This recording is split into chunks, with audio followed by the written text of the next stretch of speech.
What is going on, Wastelanders? It is me, the Lone Vault Wanderer, with another Fallout 4 video.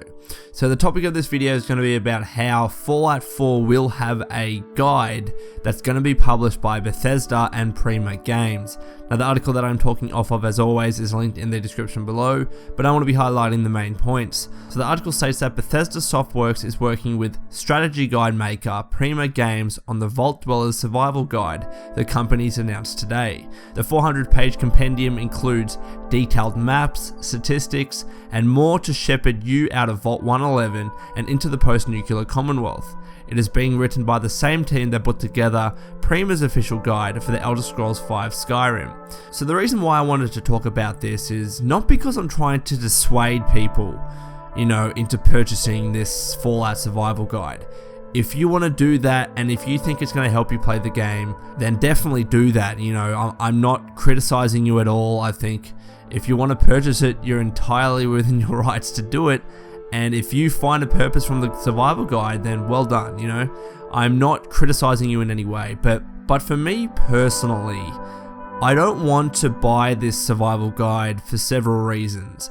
When I first got into Fallout 3, I did it completely blind. I had no idea what I was doing. I literally, came out of Vault 101 and just explored the wasteland. And I think that because I approached the game on that level, the game was so much more enriching. The experience was so much more meaningful because nothing that I found, everything was new to me. I wasn't told what would happen because I read the survival guide beforehand. I didn't know who the main characters were. I didn't know where the main settlements were. I didn't know what the best weapons were, what the best armor was, what the best quests were to do. Whenever I found something that I hadn't encountered as the player yet, it was actually new to me.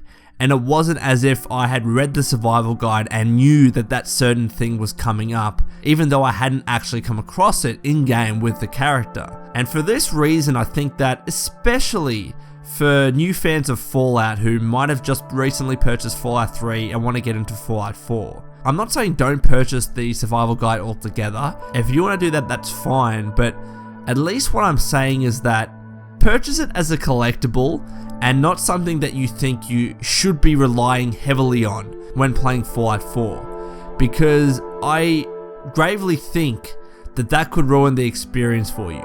I think the experience is going to be so much more meaningful for you if you learn the skills on your own, if you learn what character development is on your own, if you learn how to shoot properly, if you learn how to understand the statistics, if you learn where different settlements are, who the main characters are, who to talk to, how to progress in quests, all of those things that I mentioned before.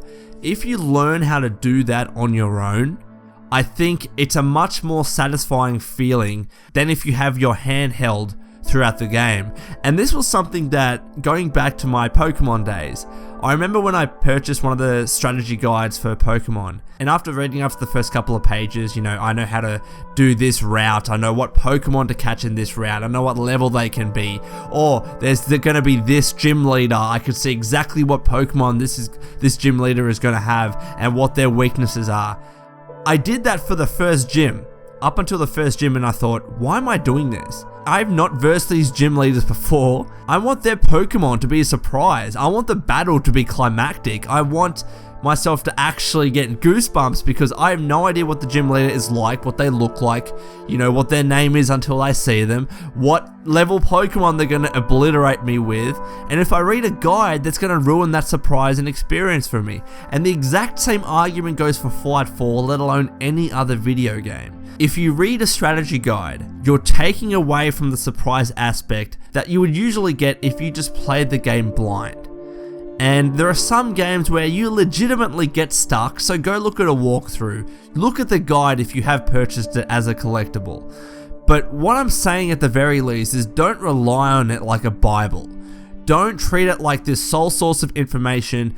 You are not going to play Fallout 4 unless you read this strategy guide and you follow it to the T, or you heavily rely on it. Try and learn the game on your own. You're going to make mistakes, you're going to make stupid errors, But that's part of the experience, and that's why you do a second playthrough, and a third playthrough, and the fourth.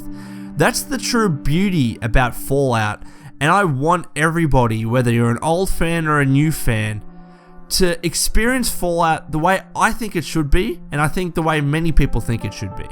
So anyways, Wastelanders, I would love to get your thoughts on this particular topic. Please put them in the comments below. As always, please follow me on Twitch and Twitter. The links to those pages are in the description below. And until next time, this has been the Lone Vault Wanderer. Please take care of yourself, and as always, keep fighting the good fight.